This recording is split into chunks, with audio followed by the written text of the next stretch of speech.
Generally, when talking about mech games, most people will default to titles in the Battletech universe, or they'll lean into more fast-paced franchises like Armored Core, Heavy Gear, or maybe a number of the Gundam titles. And while all of these are a ton of fun, and I will likely cover games from each of these franchises, the game I want to look at today is from a series that tends to get overlooked, and that's Front Mission. So for this episode of Nostalgia Bait, we have spent a bit over a week diving into Emma's storyline over on Twitch, messing around with various builds and both enjoying the game's story as well as making fun of some of its more, well, dated aspects. Now, for full clarity, I've played through this game several times, especially back in the day. So this is far from a first impression of the title, and I have played through both Emma's and Alyssa's storylines before. That said, both share much of the same qualities. Emma's just has some of the better mech-on-mech missions, while Alyssa's is slightly stronger on the story end of things and does play with the non-mech stuff a little bit more. Now, why Front Mission gets overlooked, at least nowadays, is because frankly Square has done everything but give it the old Yeller treatment in the backyard, since instead of continuing a well-received tactical series, they went and first took it down the route of a generic third-person game with Front Mission Evolved, which was okay, but nothing to write home about. Then they hit it over the head with a shovel with the release of Left Alive, which is probably one of the roughest Metal Gear Solid clone failures in recent memory, especially by a AAA studio. This is a real shame to have those as the note it left off on, because prior to that, the franchise had stood pretty solid as a reliably enjoyable tactics series that also got some brownie points for big stompy mechs. Though with the up-and-coming spiritual successor in the form of Kriegsfront Tactics, as well as the remakes and remasters the past couple of years, I really wanted to return to where I started in the series, Front Mission 3. The first game of the series to get released in the West. My enjoyment of Front Mission 3 also ironically got me into the emulation and translation scene, which eventually led me down the game preservation scene that I'm in now, all because Front Mission 1 and 2 were not released here until much, much later. And that ultimately got me interested in countless great titles that never made it over here to the States, and they frankly made up a lot of my early nostalgic 2000s PC gaming. Now, why Front Mission 3 really got me hooked is because it tapped into so many different aspects that I loved from other mech games, while also giving me the turn-based combat that was lacking from so many titles in the mech genres at the time. It also didn't hurt that it was much more accessible thanks to being on a console rather than on PC, since the computer I had access to at the time was basically only up to par for doing basic Super Nintendo emulation, maybe some Baldur's Gate and Diablo 2 at maybe 25 FPS. Outside of that, the big thing that got me hooked, though, isn't even a mechanical boost, but the fact that it has an actual story, even if somewhat middling by Square standards of the day. This pushed it way beyond the just missions and goals style of most other mech games of the time, especially with dialogue and character building between members of your party, not to mention it also has multiple storylines. Well, two major storylines, which you determine basically by making a rather innocuous decision at the very start of the game about whether to help a friend or not. But it's still more than most other mech games of the time had, and it does have minor twists that can determine who you do or don't recruit and get their side missions for. One unfortunately consistent thing through both paths, though, is that our protagonist, well, he's a moron and a bit of a jackass. So if you're looking to be compelled by your named character at the start, this isn't that game. Thankfully, the other characters do make up for it a decent bit, and generally have a more diverse and interesting set of perspectives and personalities that make it worth exploring in that regard. On top of that, there's also a decent amount of optional world building that I'm hoping they make a bit smoother whenever it comes to the remake they're releasing in the next few months. This is because a decent chunk of it, ranging from conspiracy theories, news articles, online stores, and even just general goings-on in the world like beauty pageants and government projects, are all accessed through a distinct system that is meant to emulate the internet, though in a flashy, futuristic, and totally impractical manner that also had to work with basic PlayStation 1 controllers. And while there are story beats and even hidden storylines and special items available through normal dialogue interactions, the majority of the bonus world building and gear is going to be accessed through this somewhat convoluted web of emails as well as public and private websites. Almost as if they are dungeons you're exploring for world-building treasure, while the main storyline is what happens to you between these explorations. And while I enjoyed deep diving on these back in the day, I'm not sure whether it's just streamer brain or the fact that I've done it more than a half dozen times before, or just the lack of patience as I've gotten older, but the network aspect did feel much more like a slog these days. So I ended up just grabbing a password guide for it and making a few notes of key points to grab. Though I think it would be better if it was a bit less convoluted of a menu system to get to the various websites. That said, if you are going to pass up the internet aspect of it, the main things you will want to grab on the online portion though are email addresses and practice maps.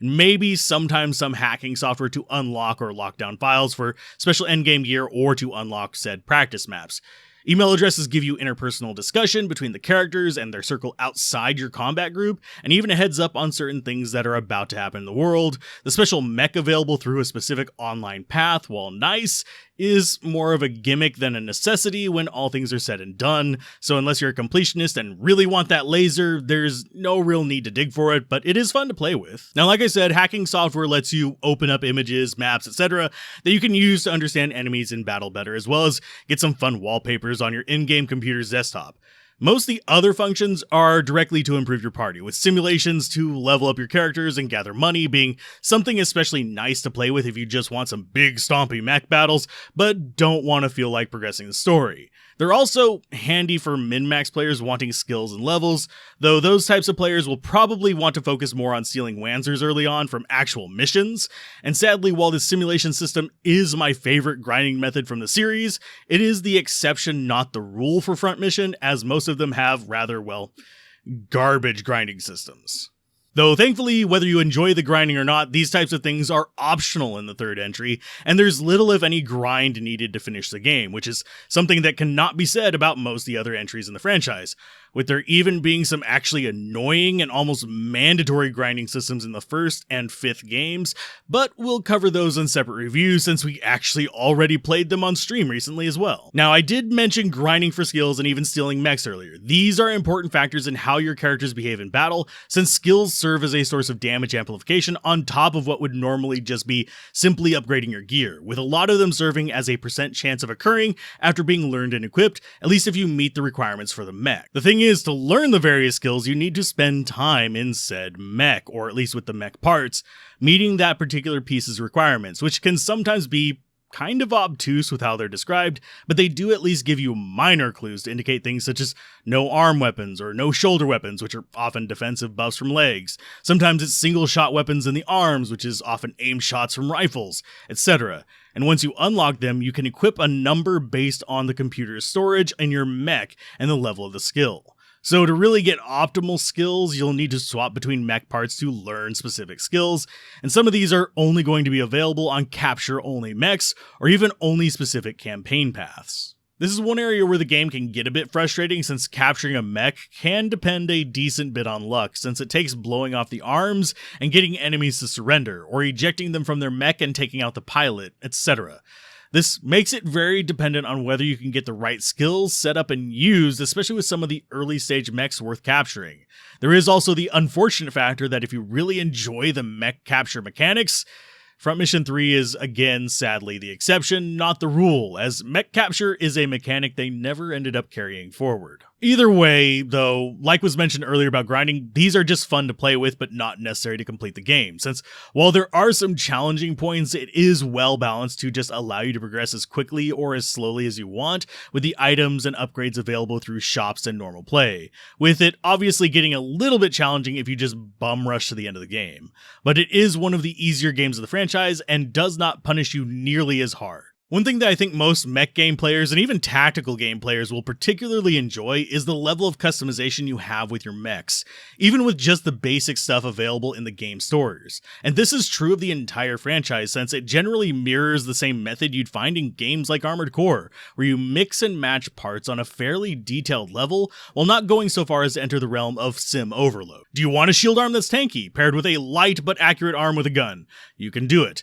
Do you want speedy legs with a big stompy top? You can do that as well. As long as you stay within the weight and power limits, you can do almost whatever you want. Admittedly, you can also just go with the most up-to-date frame of the mech type you want to play and run with that, and it will be just fine, though you will really need to play into your mech roles if you do that. And a real kicker that a lot of modern games even struggle with is that the animations, even with these varied parts, end up having a lot of weight to them, with mechs swinging and swaying and even falling over in reaction to attacks in a very tactile fashion, rather than just standing there and getting fairly dead-feeling explosions on an unmoving mass of metal. Now, you would think with this amount of flexibility, you'd be fine with experimenting with your loadouts, and goodness knows I like doing that in my free time. But really, after about a quarter of the way through, you should probably have settled on a core weapon or two to focus on for each of the early characters and stick with it, since swapping will greatly reduce your abilities in combat thanks to weapon levels. There is really only one situation or concern where you would not want to just charge straight into ranking up a weapon focus,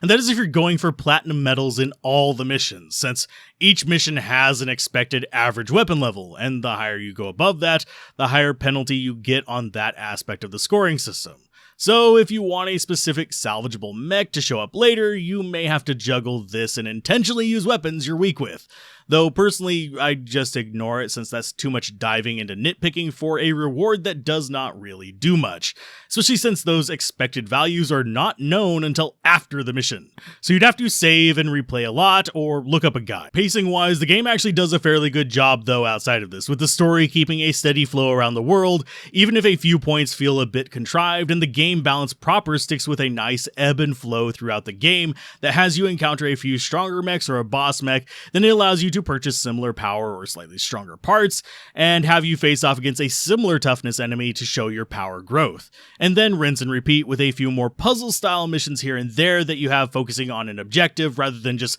blow everything up.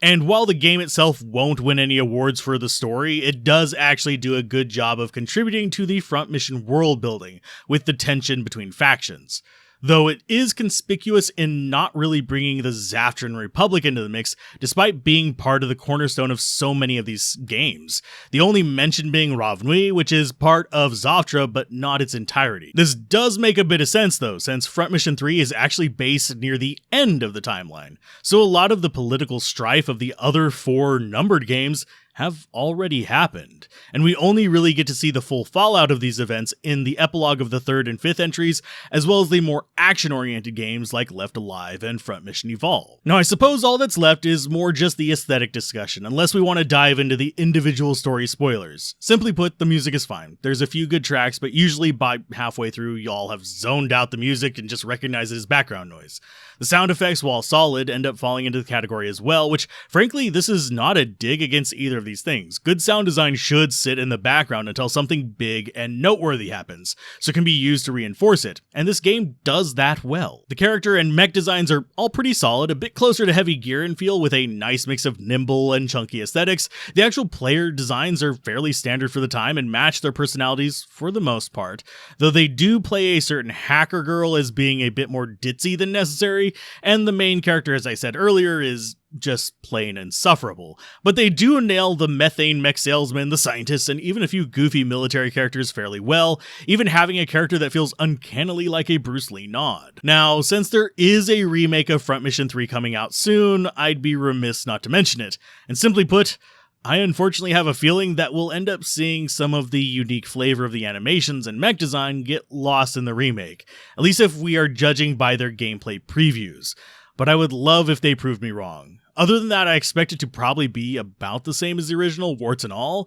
just with a much better resolution than the old PlayStation 1 could muster, even if I think the reinterpretations of the mechs are not quite up to the old standards. Generally speaking, I think I will probably just stick with the PS1 version if I stream it again, but maybe next time we will play it, I'll bump up the internal resolution so we don't deal with the pixelation. I just generally prefer a more true to original hardware look for the review as usual, since these are about nostalgia, not a massively modified experience. So what game do you think we should cover next? Do you have a favorite unloved game or series that rarely gets covered? Or maybe a game you think is consistently overhyped? Mention it down below.